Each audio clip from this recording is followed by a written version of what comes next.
உறவுகளுக்கு வணக்கம். ஒட்டுமொத்த இந்தியாவையுமே பேரதிர்ச்சிக்கு உருவாக்கி இருக்கக்கூடிய தர்மஸ்தலா விவகாரத்தை பொறுத்த வரைக்கும் 8வது குழி தோண்டக்கூடிய பணிகள் முடிவடைந்து 9வது குழி தோண்டக்கூடிய பணிகள் வேகமாக நடந்துகிட்டு இருக்கு. 10வது குழியிலையும் டீம் இறங்க போறாங்க. இப்படியான சூழ்நிலையில எலும்புக்கூடுகள் கிடைத்திருக்கக்கூடிய நிகழ்வு பெரிய அதிர்ச்சியை உருவாக்கி இருக்கு. தர்மஸ்தலாவில் இருக்கக்கூடிய போலீஸ் ஸ்டேஷன் திடீர்னு ஒரு குண்டை தூக்கி போடுறாங்க. எஸ்ஐடியுடைய ஹெட்டாக இருந்து செயல்படக்கூடிய பிரணாப் முகர்ஜி திடீர்னு இடமாற்றம் செய்யப்படுவதாக தகவல். தற்போதைய நிலையில தர்மஸ்தலாவில் என்ன நடந்துகிட்டு இருக்கு, கரண்ட் அப்டேட் என்ன, வாங்க வீடியோக்குள்ள போலாம்.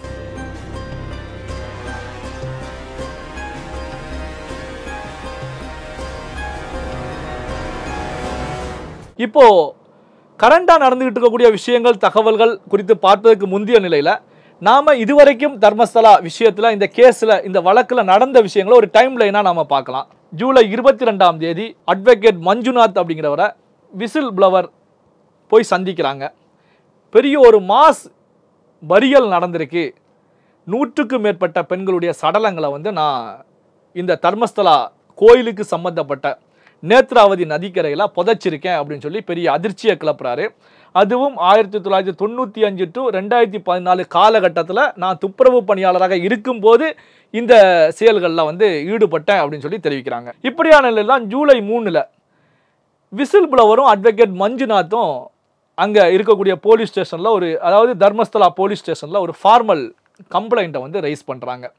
அதாவது இந்த விஷயத்தை சொல்லி ஒரு ஃபார்மல் கம்ப்ளைண்ட்டை ரைஸ் பண்ணுறாங்க.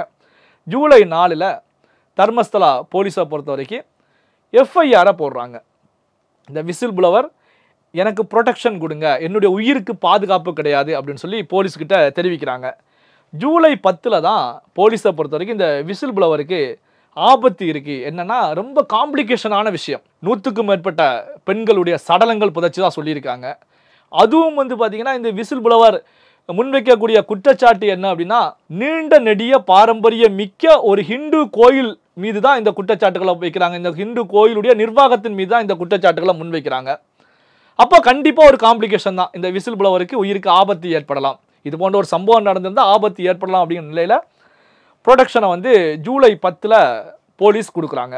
ஜூலை 11 பெல்தகண்டி கோர்ட், அங்கே இருக்கக்கூடிய பெல்தகண்டி கோர்ட்டில் இந்த விசில் ப்ளவரும் அட்வொகேட் மஞ்சுநாத்தும் நேரடியாக சென்று அங்கே பெரிய அதிர்ச்சியான விஷயங்களையே கோர்ட்டில் ஜஸ்டிஸ்கிட்ட சப்மிட் பண்ணுறாங்க.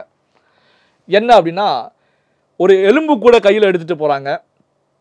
ஏற்கனவே புதைக்கப்பட்டதாக சொன்ன அந்த பெண்களுடைய சடலங்கள், சிதைந்து போன சடலங்களுடைய ஃபோட்டோஸ் எல்லாம் இந்த விசில் ப்ளவர் கையில் நிறைய வச்சுருக்காங்க. இது எல்லாமே கோர்ட்டில் சப்மிட் பண்ணி இது போன்ற ஒரு சம்பவம், பெரிய ஒரு கொடுமைகள் இந்த தர்மஸ்தலா கோயில் நிலப்பரப்பில் நடந்திருக்கு, இந்த நிர்வாகத்துக்கு சம்பந்தம் இருக்குது அப்படிங்கிற நிலையில் ஃபுல்லாக கோர்ட்டில் சப்மிட் பண்ணுறாங்க.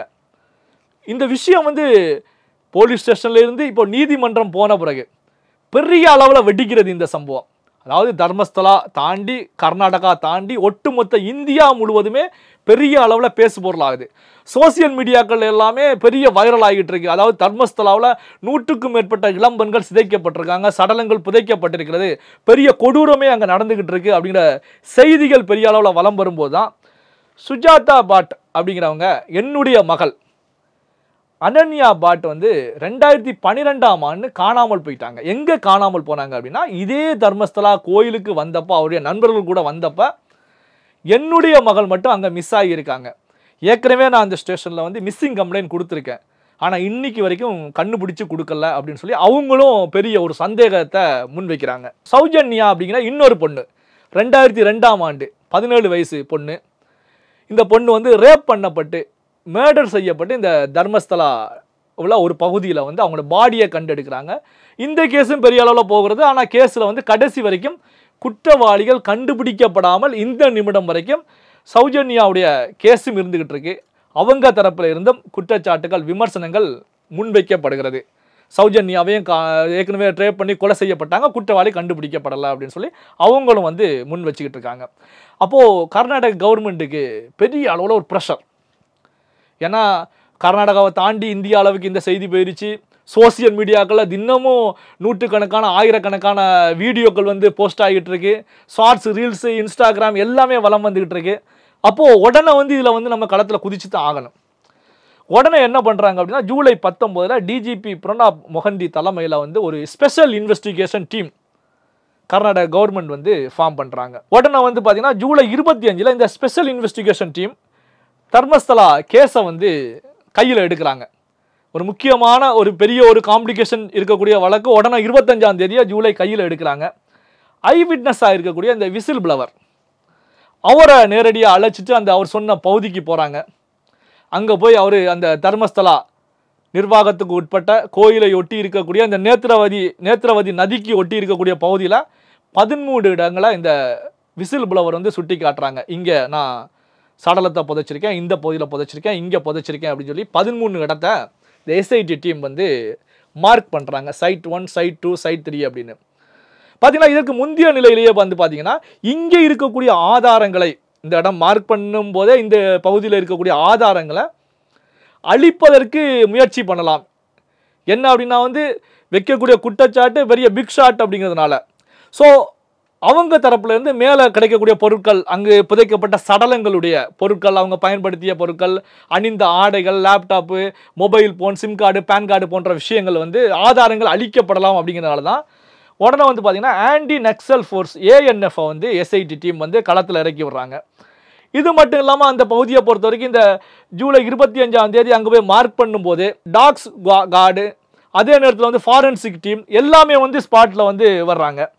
ஜூலை 28 இருந்து ஜூலை 30 ஏற்கனவே மார்க் செய்யப்பட்ட சைட் 1 சைட் 13 வரைக்கும் மார்க் செய்யப்பட்ட பகுதியில் side 1, side 2, side 3, side 4, side 5 குழி தோண்டக்கூடிய வேலைகளில் ஈடுபடுறாங்க. பார்த்தீங்கன்னா இந்த ஒர்க்கர்ஸ், இந்த குழி தோண்டக்கூடிய வேலையில் ஒர்க்கர்ஸ் வந்து சுமார் 30 பேருக்கு மேலே உள்ள குழி தோண்டக்கூடிய வேலையில் ஈடுபடுறாங்க. பொக்லைன் இயந்திரம் வர வைக்கப்படுகிறது. பொக்லைன் இயந்திரம் மூலமாக குழி தோண்டக்கூடிய வேலையில் ஈடுபட்டு இருக்காங்க. ஆனால் அங்கே கடுமையான ஒரு மழை அடிச்சுக்கிட்டு இருக்கு. ஏற்கனவே அந்த பகுதி ஒரு ஃபாரஸ்ட், காடுகள் எல்லாம் நிறைந்த மரம் செடி கொடிகள் நிறைந்த ஒரு பகுதி, பெரிய அளவில் வந்து மக்கள் நடமாட்டம் இல்லாத ஒரு பகுதி. அந்த பகுதியில் வந்தீங்கன்னா பாம்பு, விஷப்பூச்சிகள், அட்டைப்பூச்சி, பூச்சிகள் எல்லாமே இருக்குது. அப்போ பார்த்தீங்கன்னா ஏற்கனவே மார்க் பண்ணப்பட்ட இடத்துல குழி தோண்டணும் அப்படின்னா ஒர்க்கர்ஸுக்கு சிரமமான ஒரு நிலை தான்.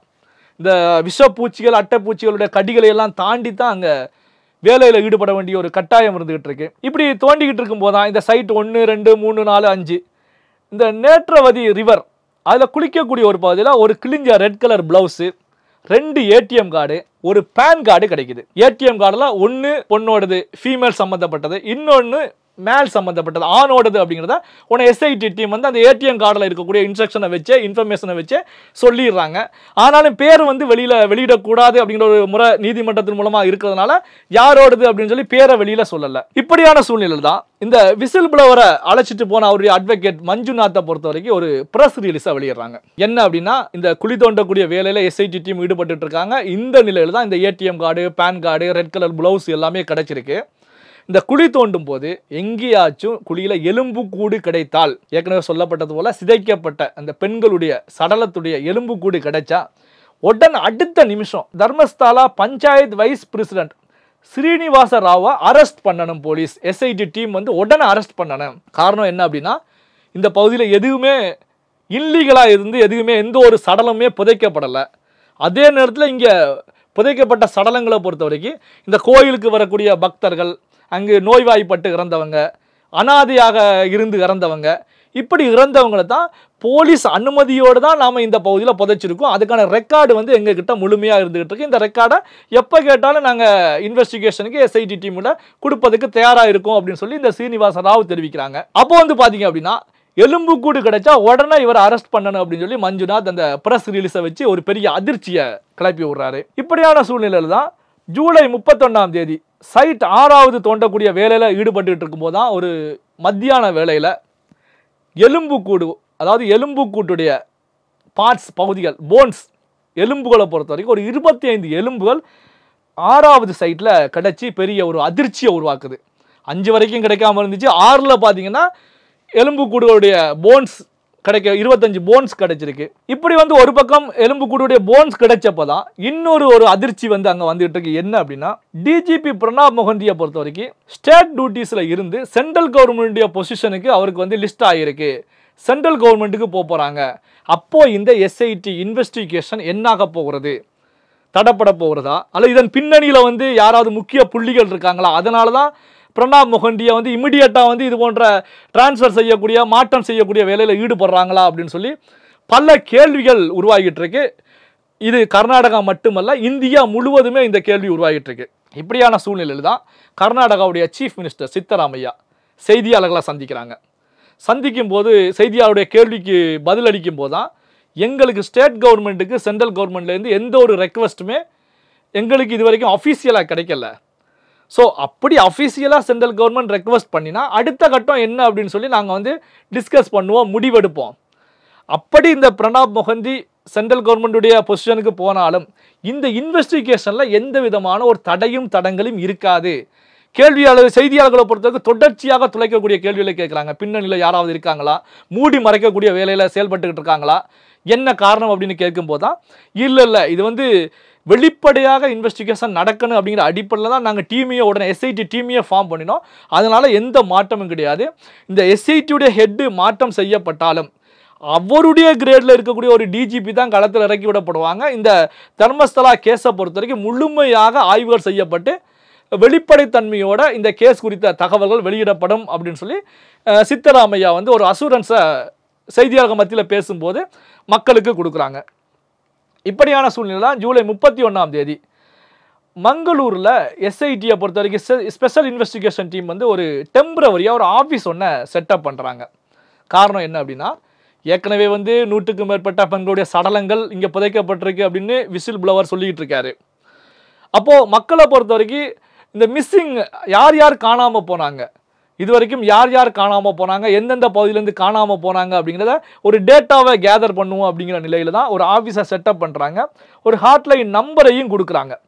அதாவது மிஸ்ஸிங் கம்ப்ளைண்ட் இருக்கக்கூடியவங்க இம்மிடியேட்டாக எங்களுக்கு வந்து தொடர்பு கொண்டு எங்களுக்கு வந்து உங்களுடைய டேட்டா யார் காணாமல் போனாங்க, யார் என்ன ஏது அப்படின்னு சொல்லி ஃபுல் டீட்டெயிலாக கொடுங்க.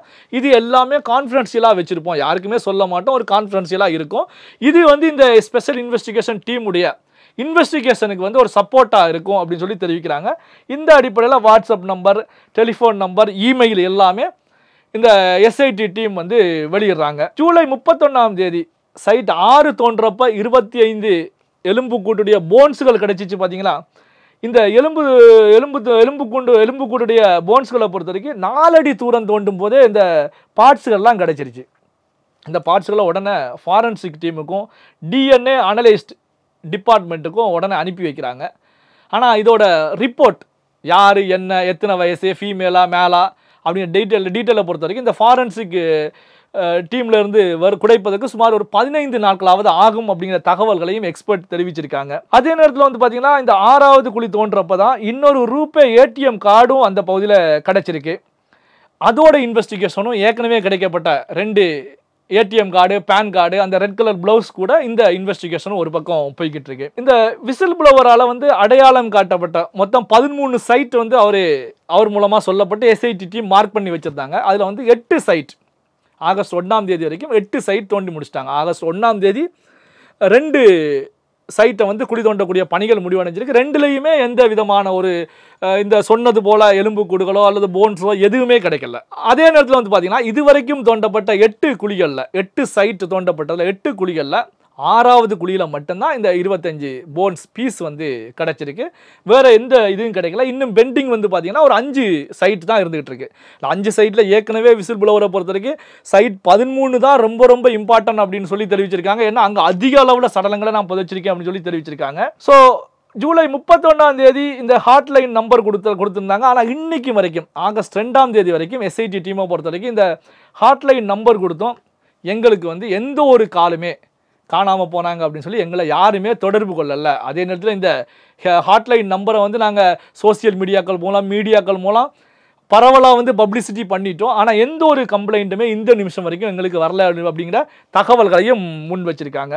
இப்போ பார்த்தீங்கன்னா இந்த 9வது குழி தோண்டக்கூடிய பணிகள் வந்து இன்னைக்கு நடந்துகிட்டு இருக்கு. 9, 10 குழி தோண்டக்கூடிய வேலைகளில் வந்து தீவிரமாக வந்து இந்த எஸ்ஐடி டீம் ஒர்க்கர்ஸ் ஈடுபட்டு இருக்காங்க. Dog squads and forensic experts எல்லாமே ஸ்பாட்டில் இருந்து கவனிச்சுக்கிட்டு தான் இருக்காங்க. அதே நேரத்தில் இந்த எஸ்ஐடி டீமை பொறுத்த வரைக்கும் சுமார் 30க்கும் மேற்பட்ட எஸ்ஐடி டீம் ஆஃபீஸர்ஸும் அங்கே களத்தில் இருந்துகிட்டு இருக்காங்க. இப்படியான சூழ்நிலை தான் கர்நாடகா ஹோம் மினிஸ்டர் பரமேஸ்வர் ராவை பொறுத்த வரைக்கும் ஒரு முக்கியமான கருத்தை முன் வச்சிருக்காங்க. அதாவது இந்த சமுதாயத்தில் மக்கள் மத்தியில் பாதிப்புகளை விளைவுகளை ஏற்படுத்தக்கூடிய தகவல்களை யாருமே சோசியல் மீடியாக்களில் ஷேர் பண்ணாதீங்க. ஏற்கனவே நீதிமன்றமும் சொல்லியிருக்கு, நாங்கள் கவர்மெண்ட்னு சொல்லியிருக்கோம். இந்த அடிப்படையில் தான் பல சோசியல் மீடியாக்கள் யூடியூப் சேனல்கள் மீது நாங்கள் ஆக்ஷன் எடுத்திருக்கோம். அதனால் ஷேர் பண்ணாதீங்க அப்படிங்கிற கருத்துக்களையும் முன் வச்சிருக்காங்க. இப்போ தான் பார்த்தீங்கன்னா இந்த பெல்தாங்கடி போலீஸ் ஸ்டேஷனை பொறுத்த வரைக்கும் ஒரு குண்டு ஒன்று தூக்கி போட்டிருக்காங்க. என்ன அப்படின்னா 2000 ஆண்டுலேருந்து 2015 ஆண்டு வரைக்கும் எங்ககிட்ட எந்த டேட்டாவுமே எங்ககிட்ட கிடையாது. காரணம் என்ன அப்படின்னா நாங்கள் டிஜிட்டலுக்கு மாறும்போது அங்கே மிஸ்ஸிங் கம்ப்ளைண்ட்டு, இறந்தவங்க எல்லா டேட்டாஸுமே நாங்கள் அழிச்சிட்டோம் அப்படின்னு சொல்லி ஒரு தகவலை முன் வச்சுருக்காங்க. அப்போது பார்த்தீங்கன்னா அந்த காலகட்டம் தான், அந்த 95லேருந்து 2014 தான் இந்த விசில் ப்ளவர் சொல்லக்கூடிய காலகட்டம். அந்த காலகட்டத்தில் பெரிய அளவில் டேட்டாஸ் இல்லை அப்படிங்கிறத அந்த போலீஸ் ஸ்டேஷன் வந்து முன் வச்சுருக்காங்க. இதில் கவனிக்கப்பட வேண்டிய விஷயம் என்ன அப்படின்னா, தர்மஸ்தலா நிர்வாகத்தை பொறுத்த வரைக்கும் இந்த விஷயம் வந்தப்போ எஸ்ஐடி விசாரணைக்கு போட்டப்போ நாங்கள் முழு ஒத்துழைப்பை கொடுக்குறோம், எஸ்ஐடி டீம் வந்து இன்வெஸ்டிகேஷன் பண்ணலாம் அப்படின்னு சொல்லி அந்த தர்மஸ்தலா நிர்வாகம் வந்து நாங்களும் இதுக்கு சப்போர்ட் பண்ணுறோம் அப்படின்னு சொல்லி தெரிவிச்சிருந்தாங்க. இப்போ விசில் ப்ளவர் சொன்னது போல் இப்போது 13 சைட்டில் 8 சைட்டு குழி தோண்டக்கூடிய பணிகள் முடிவடைஞ்சிருச்சு. இன்றைக்கி ஒரு 2 சைட் முடியும், 10 சைட் வரைக்கும் முடியும். ஆனாலும் இந்த 8 சைட்டில் இந்த விசில் ப்ளவர் சொன்னது போல் பெண்களுடைய சடலங்களுடைய எலும்புக்கூடுகள் எங்கேயுமே கிடைக்கல. ஒரு மண்டையோடு கூட கிடைக்கல. இந்த 6வது குழியில் எலும்புக்கூடுடைய போன்ஸுகள் தான் 25 பார்ட்ஸ் கிடைச்சிருக்கு, அங்கேயும் மண்டையோடு கிடைக்கல. அப்போ பார்த்தீங்க அப்படின்னா இப்போ வந்து சோசியல் மீடியாக்களில் பல்வேறு கருத்துக்கள், செய்திகளை, சந்தேகங்களை முன் வச்சுக்கிட்டு இருக்காங்க பரவலாக. என்ன அப்படின்னா அப்போது விசில் ப்ளவர் சொன்னது பொய்யா? ஏன்னா அந்த அவர் சொன்ன 13 சைட்டில் இப்போ 8 சைட்டில் எதுவுமே இல்லை அப்படின்னா அடுத்த 5 சைட்லையும் ஏதாவது இருப்பதற்கான வாய்ப்புகள் இருக்கிறதா இல்லையா? இல்லாத ஒரு சூழல் தானே இருந்துகிட்டு இருக்கு. அப்போது விசில் ப்ளவர் உண்மையான தகவலை தான் சொன்னாங்களா, அல்லது வந்து ஒரு ஃபேக்கான தகவல்கள் மூலம் தான் முன் வச்சாங்களா?